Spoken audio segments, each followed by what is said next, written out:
அனைவருக்கும் வணக்கம். இங்க மகாராஷ்டிரால ஒரு சின்ன கிராமம் ஒன்று இருக்கு. அந்த கிராமத்துக்கு வெளியில, அதாவது ஊருக்கு வெளியில பாத்தீங்கன்னா ஒரு பெரிய பெரிய கிணறு, பாலடைஞ்சு போன கிணறு. அந்த கிணத்தை பத்தி ஊர் மக்கள் என்ன பேசிக்கிட்டு இருக்காங்க அப்படின்னா, பொன் பொருள் அப்படின்ற எல்லா ஆடம்பரமான பொருட்களும், அதாவது ஒரு புதையலே அந்த கிணத்துக்குள்ள இருக்கு. அதை மட்டும் எடுத்துட்டாங்கன்னு வைங்களேன், ஒருத்தரோட 4 தலைமுறை சந்தோஷமா வாழலாம். அந்த அளவுக்கு அதுக்குள்ள புதையல் இருக்கு. இதை இவ்வளவு ஈஸியா எடுக்க முடியுமான்னு கேட்டா அங்கதான் ஒரு சிக்கல் இருக்கு. அந்த கிணத்து பக்கத்துல யாராவது இந்த இன்டென்ஷனோட போனாங்க அப்படின்னா அவங்க திரும்பியே வரமாட்டாங்க. உங்களுக்கு என்னாச்சு ஏதாச்சு அப்படின்றது ஊர் மக்களுக்கு தெரியாமலே போயிடும். இப்படிப்பட்ட மர்மமான கிணத்துக்குள்ளதான் நம்ம இன்னைக்கு பார்க்க போற படத்தோட கதையானது நகர ஆரம்பிக்குது. ஸோ மராத்தியில ரீசெண்டா ரிலீஸ் ஆயிருக்கக்கூடிய காப்பாட் குண்ட் அப்படின்ற ஒரு சூப்பரான ஹாரர் படத்தை பத்தி தான் இந்த வீடியோல பார்க்க போறோம். இப்போ இந்த படத்துக்குள்ள போனோம் அப்படின்னா படத்தோட ஸ்டார்டிங் சீன்ல பயங்கரமா மழை பெஞ்சுக்கிட்டே இருக்கு. அந்த மழைக்கு நடுவுல ஒருத்தர் முகம் எல்லாத்தையும் மூடிக்கிட்டு நடந்து வந்துகிட்டு இருக்காரு அப்படின்றத நமக்கு இங்க காமிக்கும் போது அப்படியே கற்பனை ஒரு ராஜாவோட அரண்மனை மாதிரி. அந்த இடத்துக்கு போகுது. அங்க ராஜா நிறைய பெண்களோட இங்க இருக்கிற சொத்து சுகம் அப்படின்ற எல்லாமே எனக்காக தான், இங்க இருக்கிற மக்கள் எனக்கு கொடுத்தது அப்படின்ற மாதிரி ரொம்ப சந்தோஷப்பட்டுக்கிட்டே இருக்கும்போது திடீர்னு முகமெல்லாம் மூடிக்கிட்டு இருந்தா இல்லையா, அவர் நிறைய ஆளுங்களோட உள்ள வர ஆரம்பிக்கிறாரு. அது மூலமா தான் இந்த பொன் பொருள் எல்லாத்தையுமே அவர் இங்க திருட வந்திருக்காரு அப்படின்ற விஷயம் தெரிய ஆரம்பிக்குது. ஸோ இந்த ராஜாவை அடிச்சு பிடிச்சி அங்க இருக்க வளங்கள் எல்லாத்தையும் எங்க வச்சிருக்க, இந்த பொன் பொருள்லாம் எங்க இருக்கு அப்படின்ற மாதிரி கேட்டுக்கிட்டே இருக்கு. ராஜா வாயை துறக்கிறதா தெரியல. இதனால அங்க இருக்க எல்லாரையுமே காயப்படுத்துறாங்க. ஒருத்தர் கூட விடல. வீட்டுக்குள்ள இருக்க எல்லா பெண்களும் ஓடி ஒளிஞ்சுக்கிட்டே இருக்கும்போது இவனுங்க அவங்க எல்லாரையும் கொண்டு பிடிச்சி வச்சுக்கிட்டு இருந்த மொத்த தங்கத்தை எடுத்துக்கிட்டு கிளம்பிக்கிட்டே இருக்கும்போது அதுல இந்த திருட வந்த கேங் இருக்கு இல்லையா, அதுல ஒரே ஒருத்தன் மட்டும் இந்த நகைகள் எல்லாத்தையும் மொத்தமா பார்த்துட்டா. பக்கத்துல திரும்பி பார்க்க யாரும் இல்லை. இதனால நைஸா அங்க இருந்து குதிரையோட தப்பிக்கலான்னு போகும்போது இங்க கூட்டு வந்தாரே அவர் இதை கவனிக்கிறார். அவர்கிட்ட அந்த தங்கங்கள் எல்லாத்தையும் வாங்கிட்டு இவரை பின்னாடி அனுப்பி விடும் போது இந்த மனுஷனுக்கு செம்ம கோபமாயிடுது. இவ்வளோ தங்கங்களை பார்த்ததுக்கு அப்புறம் இவரோட ஆசை நிக்குமா? இதனால இவங்க எல்லாரும் குதிரையில பயணப்பட்டுக்கிட்டே இருக்கும்போது அந்த தங்கங்களை கொண்டு போகிட்டு இருக்காரு. அவரை ஒரே அடி அந்த இடத்துல பொத்துன்னு விழுந்து போக அங்க இருக்க எல்லாருமே கீழே விழுந்தவரை பார்க்கணும் அப்படின்ற மாதிரி போக இந்த மனுஷன் அந்த எல்லா தங்கங்களையும் எடுத்து தப்பிச்சிட்டா அப்படின்ற மாதிரியோ கட்டாயமா இப்ப அவங்க நம்மளை தேடி வராம இருக்க மாட்டாங்க. இதுக்கு என்ன பண்ணலான்னு யோசிக்கிறாரு. பெரிய பெரிய ஒரு கிணறு ஒண்ணு கவனிக்கிறாரு. அந்த கிணத்துக்குள்ள இறங்கி தன்னோட தங்கங்கள் எல்லாத்தையும் எடுத்து வச்சுட்டு அந்த கிணத்துக்குள்ள இருந்து வெளியில வந்து பயங்கரமா சிரிச்சுக்கிட்டே இருக்கும்போது திடீர்னு அங்க ஒரு சலங்கை ஒலி கேட்க ஆரம்பிக்குது. பயந்து போறாரு. என்னவா இருக்கோ அப்படின்ற மாதிரி திரும்பி பார்க்கும்போது ஏதோ ஒரு உருவம் இவரை நோக்கி வந்துகிட்டு இருக்கு அப்படின்னு மாதிரியும் பொத்துன்னு கிணத்துக்குள்ள விழுந்து போக இதுக்கப்புறம் என்ன நடந்தது அப்படின்றத காமிக்காம கதை பிரசன்ட்டுக்கு போக ஆரம்பிக்குது. தில்யா அப்படின்ற படத்தோட நாயகன் அவர் ஒரு கிராமத்துல வச்சுக்கிட்டு இருக்காருன்னு இருக்கும். இவருக்குன்னு ஒரு மனைவி, இவரோட மனைவியோட தம்பின்னு ஒருத்தர் இருக்கா. அவங்களோட வீட்டுல தான், அதாவது இந்த கிராமத்துல தான் இருந்த நாயகன் வேலை பார்த்துக்கிட்டு இருக்காருன்னு இருக்கும். மனைவி இருக்காங்க இல்லையா, ஒரே ஒரு நாள் கூட இவரை திட்டாம இருந்ததே கிடையாது. காரணம் என்ன அப்படின்னா இவர் இந்த ஊர்லயே இருந்துகிட்டு தன்னோட தம்பியோட தயவுல வாழ்ந்துகிட்டு இருக்காரு அப்படின்றது இவங்களுக்கு சுத்தமா பிடிக்கல. நீ என்ன பண்ணாலும் சரி என்னோட தம்பியோட தயவுல தான் இருக்க அப்படின்றத மறந்துடாத. அவன் இல்லைன்னா அவனோட நிலைமையை நீ யோசிச்சு பாத்தியா அப்படின்ற மாதிரி வருடக்கணக்கா இதே விஷயத்த சொல்லி திட்டிக்கிட்டே இருக்கு. இன்னைக்கு சாப்பிடும் போது கூட இந்த விஷயங்கள் மறுபடியும் பேச ஆரம்பிக்கிறாங்க. திட்டிக்கிட்டே இருக்காங்க. கடுப்பாக்குறாரு. எனக்கு இந்த சாப்பாடே வேணாம் அப்படின்ற மாதிரி வண்டி எடுத்துக்கிட்டு இவர் வேகமா பயணப்பட்டுக்கிட்டே இருக்கும்போது ஒரு 4 நாய்கள் பாத்தீங்கன்னா இவரோட வழியை மறிக்குது. இவர் இதை தாண்டி போலாமா இல்ல பின்னாடி போயிடலாமா அப்படின்ற மாதிரி யோசிச்சுக்கிட்டே இருக்க நாய்கள் திடீர்னு இவர் பார்த்து குலைக்குது. அது துரத்தும் ஆரம்பிக்குது. இவருக்கு என்ன பண்றதுன்னு தெரியல. தன்னோட வண்டியை வேகமா முறுக்கிட்டு போக்கிட்டே இருக்கும்போது ஒரு கிணறுன்னு சொன்னா இல்லையா, அந்த கிணத்துக்குள்ள வரக்கூடாது அப்படின்ற மாதிரி நிறைய கயிறு எல்லாத்தையும் கட்டிட்டு இருப்பாங்க. இவர் நாய் துரத்துற பயத்துல அதை எல்லாத்தையும் தாண்டிட்டு அது உள்ள போய் நின்றுடுறாரு. அந்த சமயத்துலதான் ரிலீஸ் பண்றாரு நம்ம ஏதோ ஒரு இடத்துக்கு, அதாவது வரக்கூடாத இடத்துக்கு வந்துட்டோம் போல அப்படின்ற மாதிரி மௌனமா சுத்தி முத்தி பார்த்துக்கிட்டே இருக்கும்போது இவரோட காதுகள்ல ஏதோ ஒரு சத்தம் கேட்டுக்கிட்டே இருக்க மாதிரி இருக்கு. அது என்னன்னு உத்து கவனிக்கும் போதுதான் இவரோட பேரான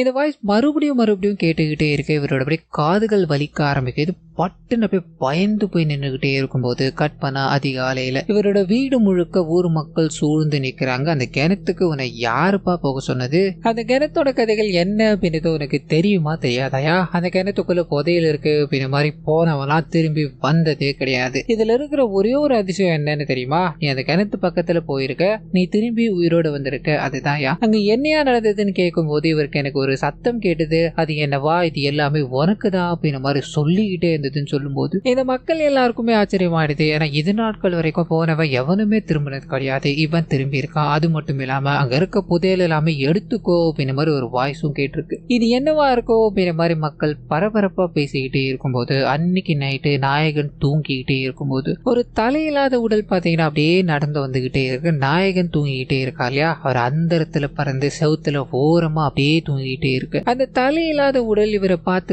பயங்கரமா கத்திக்கிட்டே இருக்கு. தில்லியா இங்க வா, இது எல்லாமே உனக்காக தான் அப்படின்ற மாதிரி மறுபடியும் சொல்லிக்கிட்டே இருக்க திடீர்னு இவரோட மனைவி கன்னத்திலே அடிச்சு இவரை எழுப்புறாங்க. இது எல்லாமே கனவு அப்படின்னு புரிய ஆரம்பிக்குது. அது மட்டும் இல்லாம எழுப்பினதுக்கான காரணம் என்ன அப்படின்னா இவரை பார்க்கணும் அப்படின்ற மாதிரி போலீஸ் கேட்டப்ல ஒருத்தர் வந்திருக்காரு. இதை பார்த்ததும் எல்லாரும் போலீஸ் தானும் நினைக்கும் போது இவர் போலீஸ்க்கு உதவி பண்ணிக்கிட்டு இருக்க ஒரு நபர், அவ்வளவுதான். மற்றபடி இந்த போலீஸ்லாம் இல்ல அப்படின்றது தெரிய ஆரம்பிக்குது. வந்ததும் ஐயா ஊர்ல இருக்க எல்லாருமே இந்த கிணத்து பக்கம் போன உனக்கு ஒரு வாய்ப்பு கேட்டது அப்படின்ற மாதிரி சொல்லிக்கிட்டே இருந்தாங்க. அதை பத்தி தெரிஞ்சுட்டு போக தான் வந்தேன்.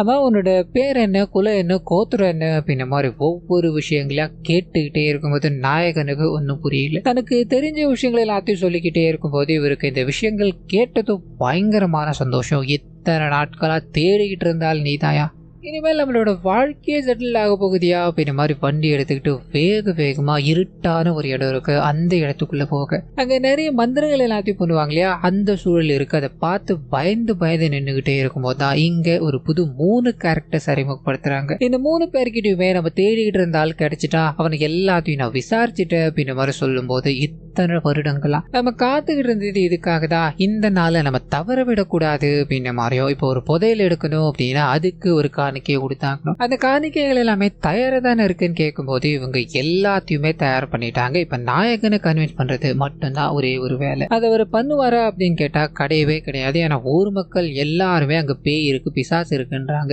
இவரும் அதை எல்லாத்தையும் எக்ஸ்பீரியன்ஸ் பண்ணி வந்துட்டா இல்லையா, நம்மளோட உயிரை நம்மளே போய் எடுத்துக்கோ அப்படின்ற மாதிரி நிப்போமா, வாய்ப்பே கிடையாது. இதனால இந்த போலீஸ் மாதிரி இருக்கா இல்லையா, அவர் என்னென்னமோ பேசி பார்த்துக்கிட்டே இருக்க என்னால முடியாது அப்படின்ற மாதிரி தீர்த்து சொல்லிட்டு போக இதுக்கு நடுவுல தான் நாயகனோட ஃபேமிலி கிட்டே இந்த விஷயம் போக ஆரம்பிக்குது. ஃபேமிலியில இருக்க நாயகனோட மச்சான் இருக்கானே அவனை சம்மதிக்க வைக்கணும், அவ்வளவுதானே. இது எங்களுக்கு ரொம்ப ஈஸியான வேலை அப்படின்ற மாதிரி இது நாட்கள் வரைக்கும் எங்க மரியாதை கிடைக்காம இருந்ததோ அங்க பயங்கரமான மரியாதை இவரோட மனைவி இவர் கேட்கறதுக்கு முன்னாடி இவருக்கு தேவையான எல்லா விஷயங்களையும் பண்ணிக்கிட்டே இருக்காங்க. அது மட்டும் இல்லாம இவரோட மச்சான் இருக்கானே அவரோட மனைவி ஊரை விட்டு கோச்சிக்கிட்டு போயிருப்பாங்க. இங்க புதையல் எடுக்க போறோம் அப்படின்னு தெரிஞ்சதும் அவங்களும் வீட்டுக்குள்ளே வந்துட்டாங்க.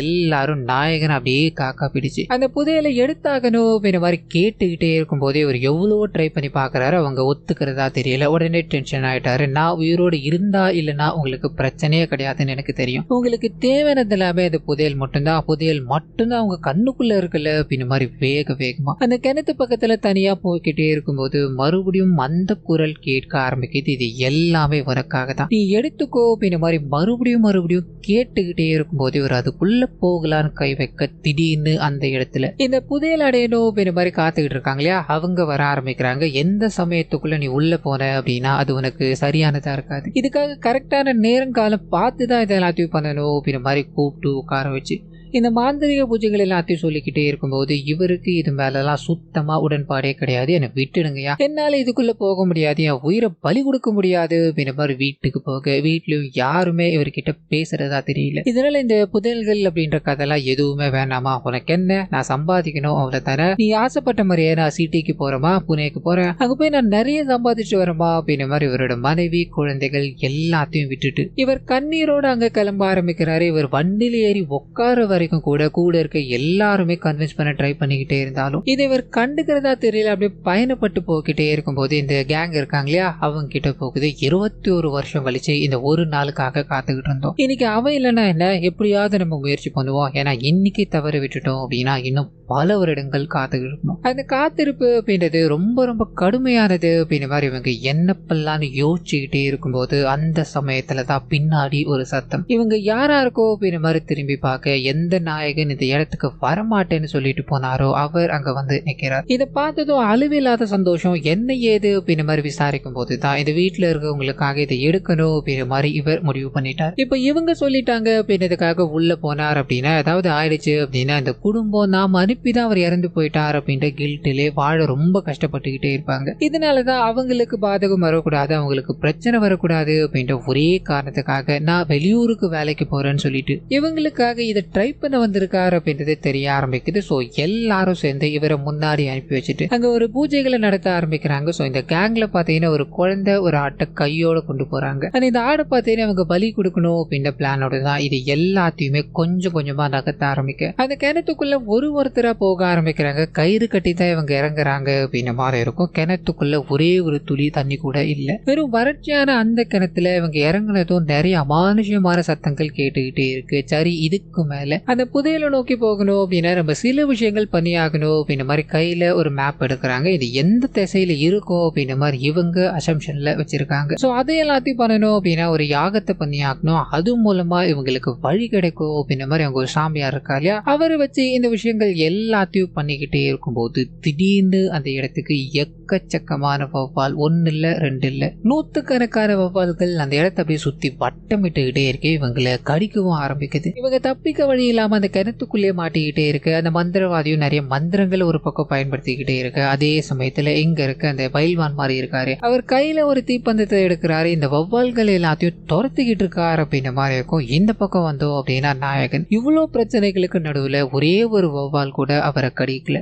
அவர்கிட்ட போக கூட முடியல அப்படின்ற விஷயங்கள் இங்க காட்டப்பட்டுக்கிட்டே இருக்க மந்திரவாதி மந்திரங்களை பயன்படுத்தி கடைசியா அந்த வவ்வால்கள் ஒண்ணுத்தையும் அப்படியே சாகடிக்கிறாரு. மொத்தமா ஒரு இடத்துல விழுந்து போக இந்த விஷயத்த பார்த்து அந்த போலீஸ்கார கெட்டப்ல இருக்கா இல்லையா, இதுக்கு மேல இந்த இடத்துல இருந்தோம் அப்படின்னா உயிருக்கு ஆபத்தியா, நீங்க அந்த புதையில எடுக்கிறோம் பிரச்சனையே வராது அப்படின்ற மாதிரி கூப்பிட்டீங்க, வந்தேன். ஆனா என்னையா இது மனுஷனை கடிச்சுக்கிட்டு இருக்கு, நான் இங்க இருந்து போறையா அப்படின்ற மாதிரி எவ்வளவோ ட்ரை பண்ணிக்கிட்டே இருக்கும்போது இந்த பயில்வான் இருக்கா இல்லையா தடுத்து நிறுத்துறாரு. இத்தனை பிரச்சனைகளை தாண்டி இத்தனை வருடங்கள் தாண்டி இந்த இடத்துக்கு நான் வந்திருக்கேன், இது யாராலையும் கெட்டு போக நான் விடவே மாட்டேன் அப்படின்ற மாதிரி சொல்லி ஒரு சின்ன விஷயத்துக்குள்ள போக ஆரம்பிக்கிறாரு. ஸ்டார்டிங்ல இந்த நகைகள் எல்லாத்தையும் தூக்கிட்டு கிணத்துக்குள்ள வந்து ஒளிச்சு வச்சாலியா, அவரோட வம்சாவழியை சேர்ந்தவர் தான் இந்த மனுஷன். சோ அன்னைக்கு இந்த புதையல்கள் எல்லாத்தையும் கிணத்துக்குள்ள ஒளிச்சு வச்சாரு அப்படின்ற மாதிரி இருக்கும். அவர் அங்கிருந்து போனாரா, கிடையவே கிடையாது. அவருக்கு என்ன ஆச்சு அப்படின்ற மாதிரி இது வரைக்கும் யாராலையுமே கண்டுபிடிக்க முடியல. அன்னில இருந்து என்னோட சந்ததியினர்கள் எல்லாருமே அந்த கிணத்துக்குள்ள இருக்க புதையலை எடுக்கணும் அப்படின்ற மாதிரி எவ்வளவு விஷயங்களை ட்ரை பண்ணிட்டாங்க, ஆனா ஒண்ணுமே நடக்க கிடையாது. இதனால சின்ன வயசுல இருந்தே இது எடுத்தே ஆகணும் அப்படின்ற மாதிரி ஒரு எண்ணம் எனக்குள்ள ஓடிக்கிட்டே இருந்தது. நான் பண்ணாத விஷயங்கள்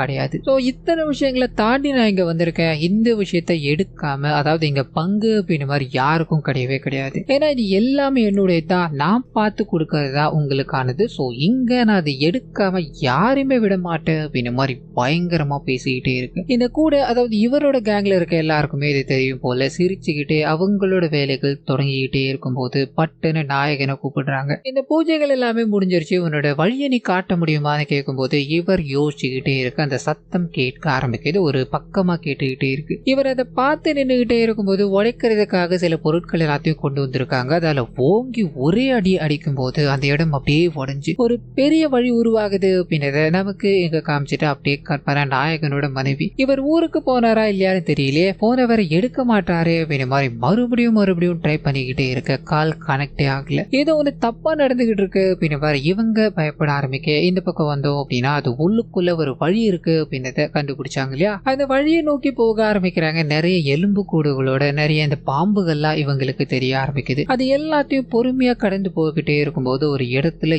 எக்கச்சக்கமான தேள்கள். என்ன பண்ணலாம் அப்படின்ற மாதிரி யோசிக்கிறாங்க. நாயகனை முதல்ல அனுப்பும் போது அந்த தேள்கள் அப்படியே நகர்ந்து வழிவிட ஆரம்பிக்குது. சோ இவங்க ஃபாலோ பண்ணிட்டு போய்கிட்டே இருக்கும்போது அந்த போலீஸ் கெட்டப்ல இருக்கா இல்லையா, அவருக்கு நிறைய காயங்கள்லாம் ஏற்படுது. ஐயா என்னை விட்டுருங்கயா, நான் இங்கிருந்து போயிடுறியா அப்படின்னு ஒரு கடத்துல ஒரு இடத்துல அப்படியே உட்கார்ந்து போக இவங்க மேற்கொண்டு போக ஆரம்பிக்கிறாங்க. நாயகனுக்கு திடீர்னு அந்த சத்தமும் அது ஏதோ ஒரு பெண் இருக்கிற மாதிரியான விஷயங்கள் தோணிக்கிட்டே இருக்கும்போது கூட இருக்கவங்க கிட்ட சொல்ல ஆரம்பிக்கிறாரு. அவங்க பார்க்கும்போது அங்க யாரும் இல்ல. இதனால இந்த மனுஷன் பயங்கர கோவப்படுறாரு. டே வெறுப்பேத்த பாக்குறியா, நாங்க இங்க எவ்வளவு கஷ்டப்பட்டு எவ்வளவு ரிஸ்க் எடுத்து வந்திருக்கோம் தெரியுமா, இல்லாத விஷயங்களை கற்பனை பண்ணிட்டு இருக்காம உன்னோட வழியை மட்டும் நீ காட்ட முடியுமான்னு சொல்லும் போது நாயகனுக்கு இது நேரம் வரைக்கும் கேட்டுக்கிட்டு இருந்த அந்த சத்தம் இருக்கு இல்லையா அதிகரிக்குது. இவரால் பதில் பேசவே முடியல. இவரை சுத்தி அந்த சத்தங்கள் மட்டுமே ஒலிச்சுக்கிட்டு இருக்கு அப்படின்ன மாதிரியும், இது எல்லாமே உனக்காக தான் மகனே, இதை எடுத்துக்கோ அப்படின்ன மாதிரி மறுபடியும் கேட்டுக்கிட்டே இருக்க பொத்துன்னு ஒரு இடத்துல விழுந்து போக இவங்க எல்லாருக்குமே இங்க ஏதோ ஒன்று நடந்துகிட்டு இருக்கு அப்படின்றது புரியுது. ஆனா என்னன்னு வார்த்தைகளால விவரிக்க முடியல அப்படின்ற மாதிரி அவரை எழுப்பி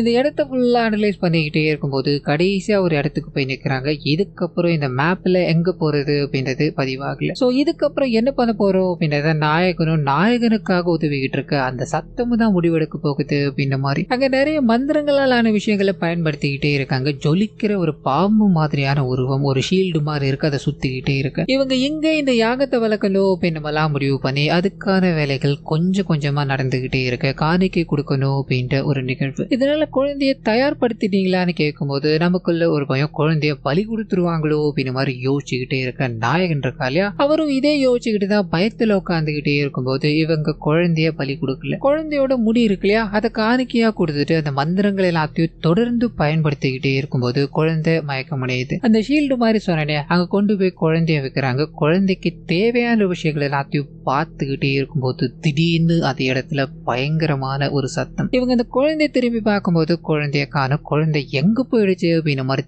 தேடி அலைஞ்சுக்கிட்டே இருக்கும்போது ஒரு கொடூரமான ஒரு பெண் உருவம் அந்த குழந்தைய தன்னோட கைகளில் வச்சுக்கிட்டு இருக்கு. இந்த குழந்தை என்னோடது, குழந்தைய நான் யாருக்கும் தரமாட்டேன் அப்படின்னு மாதிரி பயங்கரமா கத்திக்கிட்டே இருக்கு. இவங்க இந்த குழந்தைய வாங்கணும்னு ஒருத்தர உள்ள போய்கிட்டே இருக்கும்போது சத்தம் அப்படியே இவங்க எல்லாரையும் தூக்கி அடிக்குது அப்படின்ற மாதிரியும் இவங்க ஒரு சைடும் விழுந்து போக நம்ம வரக்கூடாத இடத்துக்கு வந்துட்டோம் போல அப்படின்ற மாதிரி அந்த போலீஸ் ஒரு பக்கம் தப்பிச்சு ஓடிக்கிட்டே இருக்கும்போது குழந்தையோட அம்மா அது பயில்வான் இருக்காங்களே, அவங்க 2 பேரும் இந்த குழந்தைய எடுத்தாகணும், குழந்தைங்களுக்கு தேவை அப்படின்ற மாதிரி மறுபடியும் அந்த ஆன்மா கிட்ட அந்த குழந்தைய கேட்டு துன்புறுத்திக்கிட்டே இருக்கும்போது ஆன்மா இவங்க எல்லாரையுமே பயங்கரமா தாக்கிக்கிட்டு இருக்கு அப்படின்றத நமக்கு இங்க காட்டிக்கிட்டே இருக்கும்போது நாயகனோட மனைவி இருக்காங்க இல்லையா, அவங்க வீட்டுல இருக்க எல்லார்கிட்டையும் கலந்து பேசிக்கிட்டே இருக்கும்போது அப்பதான் தன்னோட கணவர் புனேக்கு போல அப்படின்ற விஷயம் தெரியுது. அந்த இடத்துக்கு போல அப்படின்னா என்னோட கணவர் எங்க போயிருப்பாருன்னு யோசிச்சுக்கிட்டே இருக்கு. கிணத்தோட ஞாபகம் தான் வருது. சோ பயத்துல இதை பத்தி யோசிச்சுக்கிட்டே இருக்கு. இந்த பக்கம் நாயகன் கிட்ட போக ஆரம்பிக்குது. நடந்த சம்பவங்களால அப்படி மயக்கத்துல கிடக்கும் போது அவரோட மைண்டுக்குள்ள ஒரு சின்ன விஷயங்கள் ஓட ஆரம்பிக்குது. அது மூலமா இந்த ஆன்மாக்கு, அதாவது இவங்க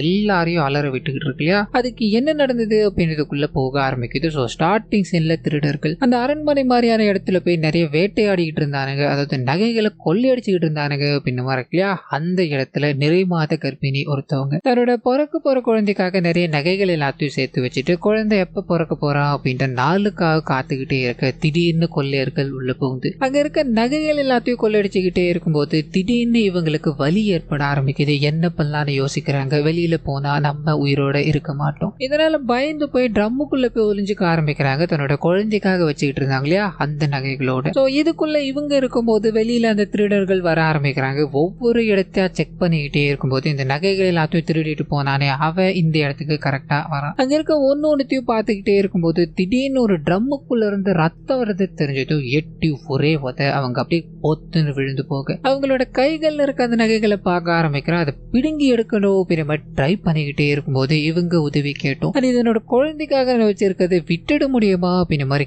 காலில் விழுந்து கேட்டுக்கிட்டே இருக்கும்போது அவன் கொஞ்சம் கூட இறக்கம் இல்லாம இவங்களை ரொம்ப கொடூரமான முறையில சாகரிச்சுட்டு அங்கிருந்து போகிறான் அப்படின்ற மாதிரி இருக்கும். அந்த ஆன்மாதான் அவனை அந்த கிணத்துக்குள்ளே வச்சு பழி வாங்கிச்சு அப்படின்றத நமக்கு இங்க காமிக்கும் போது இந்த விஷயங்கள் நாயகனுக்கு தெரிஞ்சு போயிடுச்சு இல்லையா. கண்ணை திறக்கிறாரு, இவருக்கு ஏதோ ஒன்று தோணிக்கிட்டே இருக்கு. அதை நோக்கி போக்கிட்டே இருக்கும்போது ஒரு ரூம் ஃபுல்லா பயங்கரமான வெளிச்சம். அந்த ரூமுக்குள்ள நோக்கி போக்கிட்டே இருக்கும்போது இங்க அந்த குழந்தைய தரமாட்டேன் அப்படின்னு மாதிரி அந்த ஆன்மா பயங்கரமா எல்லாரையும் மிரட்டி எடுத்துக்கிட்டு இருக்கு இல்லையா. குழந்தையோட அம்மாவும் என் குழந்தைய விட்டுடுமா, நாங்க இங்கிருந்து போயிடுறோமா அப்படின்னு மாதிரி எவ்வளவோ அழுது பார்த்துக்கிட்டே இருக்க கொஞ்சம் கூட இந்த ஆன்மா இறங்கல. இது என்னோட குழந்தை, எனக்கு மட்டும்தான் சொந்தம் அப்படின்னு மாதிரி கைகள்ல சுமந்துகிட்டே இருக்கும்போது இன்னொரு பக்கம் நாயகன் அந்த ட்ரெஷர் எல்லாத்தையும் ஒளிச்சு வச்சுக்கிட்டு இருக்க இடம் இருக்கு இல்லையா, அதை கண்டுபிடிக்கிறாரு. பயங்கரமா மின்னிக்கிட்டே இருக்கு. அதுக்கு நடுவுல தான் அந்த கர்ப்பிணி பெண்ணோட நகை ஒண்ணு இருக்கு அப்படின்றத தெரிஞ்சுக்கிட்டு அதை தொடணும்னு போகும்போது திடீர்னு தூக்கி அடிக்குது. அங்கிருந்து வேற ஒரு ஆன்மா எழுந்துக்க ஆரம்பிக்குது. அதாவது இந்த நகைகள் எல்லாத்தையும் திருடிட்டு இதுக்குள்ள ஒளிச்சு வச்சாலியா அவனோட ஆன்மா தான் இந்த நகைகள் இங்க இருக்கலாம், ஆனா அது எல்லாத்துக்குமே பாதுகாவலனா இருக்கிறதுனால என்ன தாண்டி இந்த இடத்துல ஒரே ஒரு நகை கூட வெளியில போக முடியாது அப்படின்ற மாதிரி சொல்லி அந்த ஆன்மா இருக்கு இல்லையா, அங்க இருக்க எல்லாரோட உடம்புக்குள்ளேயும் புகுந்து இதை வெளியில கொண்டு போகணும்னு நினைக்கிற எல்லாரையுமே ரொம்ப கொடூரமான முறையில காயப்படுத்திக்கிட்டே இருக்கும்போது போலீஸ் வேடமிட்டுக்கிட்டு இருக்கா இல்லையா, அவர் அந்த இடத்துல இறந்து போறார். இன்னொரு பக்கம் அந்த குழந்தைய காப்பாற்றணும் அப்படின்ற மாதிரி அம்மா நிறைய விஷயங்களை பண்ணிக்கிட்டே இருக்கும்போது அந்த சமயத்துல தான் சாமியார் இவங்களை கூட்டு வந்தது. இந்த குழந்தையோட முடிய கொடுக்கணும் அப்படின்றதுக்காக மட்டும் கிடையாது, ஏன்னா இவ்வளோ பெரிய புதையல் கிடைக்குது அப்படின்னா அதுக்காக நம்ம ஏதாவது ஒன்று கொடுத்தாங்க இல்லையா, அது உன்னோட குழந்தையோட உயிர் தான். அந்த உயிர் மூலமா நமக்கு இவ்வளவு புதையல் கிடைக்க போகுது அப்படின்ற மாதிரி அந்த குழந்தைய பலி கொடுக்கணுன்ற மாதிரி நிறைய விஷயங்களை பண்ணிக்கிட்டே இருக்கும்போது இதுக்கு நடுவில் நாயகனும் அந்த குழந்தைய காப்பாற்றணும்னு போக அந்த சமயத்துல தான் அவருக்கு இன்னொரு விஷயமும் தெரிய ஆரம்பிக்குது. அந்த பேயா சுத்திக்கிட்டு இருக்காங்களே அந்த பெண்மணி, அவங்களோட வம்சாவழியை சேர்ந்தவர் தான் நாயகன். அன்னைக்கு அவங்க இறந்து போயிருக்கலாம், ஆனா அவங்களோட குழந்தை இறந்து போகல அப்படின்ற மாதிரியும் வீட்டுக்குள்ள ஒரு வயசானவங்க இருந்திருப்பாங்க. இந்த சம்பவங்கள் எல்லாத்துல இருந்து அப்படியே தப்பிச்சு இந்த குழந்தைய கொண்டு போய் வளர்க்க ஆரம்பிச்சு இப்போ அவங்களோட வம்சாவழியா தான் நாயகன் நின்றுகிட்டு இருக்காரு. இதனால தான் நாயகனை எடுத்துக்கோ, இது எல்லாமே உனக்கு அப்படின்ற மாதிரி சப்தங்கள் கேட்டுக்கிட்டே இருந்திருக்கும். ஸோ இது எல்லாமே நம்மளுடையது, இதை நாம தானே பாதுகாக்கணும் அப்படின்ற மாதிரி நாயகன் கிட்ட பேசிக்கிட்டே இருக்கும்போது நாயகன் என்ன பண்றார் அப்படின்னா அந்த சாமியார் பேச்சு கேட்டு அந்த நகைகள் இருக்கு இல்லையா, குழந்தையோட நகைகள், அதை அப்படியே நெருப்புல தூக்கி போடும்போது இந்த ஆன்மா அப்படியே கொஞ்சம் கொஞ்சமா உடம்பு விட்டு பிரியுது. இதுக்கு நடுவில் அந்த சாமியாரும் பார்த்தீங்கன்னா நிறைய காயப்பட்டுட்டாருன்னு இருக்கும். காயத்தால அவரோட உயிரும் அப்படியே போய்கிட்டே இருக்கும்போது மிச்சம் இருக்கிறது பயில்வான் மட்டும்தான். அவர்கிட்ட இருந்து தப்பிச்சு இந்த குழந்தைய காப்பாற்றணும் அப்படின்ற மாதிரி முடிவுல எங்க பயங்கரமா சண்டை போய்கிட்டே இருக்கும்போது இத்தோட முடிவுல பயில்வானும் அந்த இடத்துல தண்ணீர்ல மூழ்கிட்டு இருக்காரு. அதாவது இவங்க இறங்கும் போது கிணறே வறட்சியா இருந்ததுன்னு இருக்கும் இல்லையா, இப்ப இந்த எல்லா விஷயங்களும் கொஞ்சம் கொஞ்சமா நடந்துகிட்டே இருக்க தண்ணீர் வர ஆரம்பிச்சு அந்த தண்ணீர்ல இவங்க சண்டை போட்டுக்கிட்டே இருக்கும்போது பயில்வான் அந்த தண்ணீர்ல மூழ்கி இறந்து போக நாயகன் அந்த குழந்தைய தூக்கிட்டு மேல வர ட்ரை பண்ணிக்கிட்டே இருக்கும்போது ஒரு கயிறு ஒன்று வர ஆரம்பிக்குது. அந்த கைத்தை பிடிச்சி மேல வரும்போது தான் இவரோட ஒட்டுமொத்த ஃபேமிலி அங்க காத்துக்கிட்டு இருக்காங்க அப்படின்ற விஷயம் தெரிய ஆரம்பிக்குது. எங்களுக்கு புதையல வேணாம், ஒண்ணு வேணாயா, நீ வந்ததே போதும் அப்படின்ற மாதிரி இவரை கூட்டு போகலாம் ட்ரை பண்ணும்போது அந்த குழந்தையோட கைகள்ல பாத்தீங்கன்னா ஒரு தங்க நகை. இந்த தங்க நகையை பார்த்தது இவருக்கு பயங்கர ஷாக்கா இருக்கு, அதிர்ச்சியா இருக்கு. காரணம் என்ன அப்படின்னா இந்த நகை எடுக்கிறது சுலபம் கிடையாது. அப்படி இது எல்லாத்தையும் தாண்டி பேராசையோட இந்த நகை மட்டும் வெளியே வந்துருச்சு அப்படின்னா இந்த குடும்பத்தையே அந்த ஆன்மா விடாது அப்படின்ற மாதிரி தான் இந்த பயில்வான் சொல்லியிருப்பாரு. இப்ப அந்த குழந்தைகிட்ட நகையை பார்த்ததோ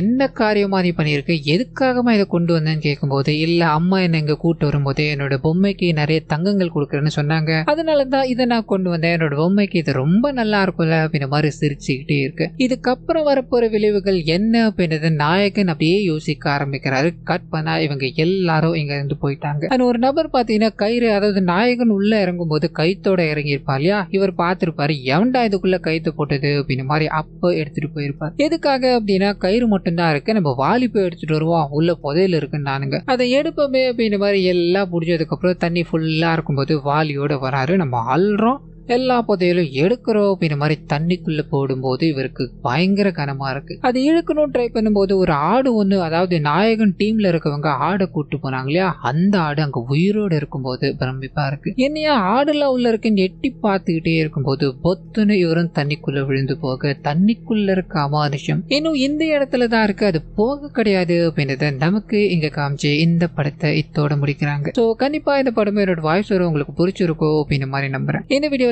ஏதாவது நிறை குறைகள் இருந்தது அப்படின்னா அதை மறந்துடாம கமெண்ட்ஸ்ல பதிவிட்டுருங்க.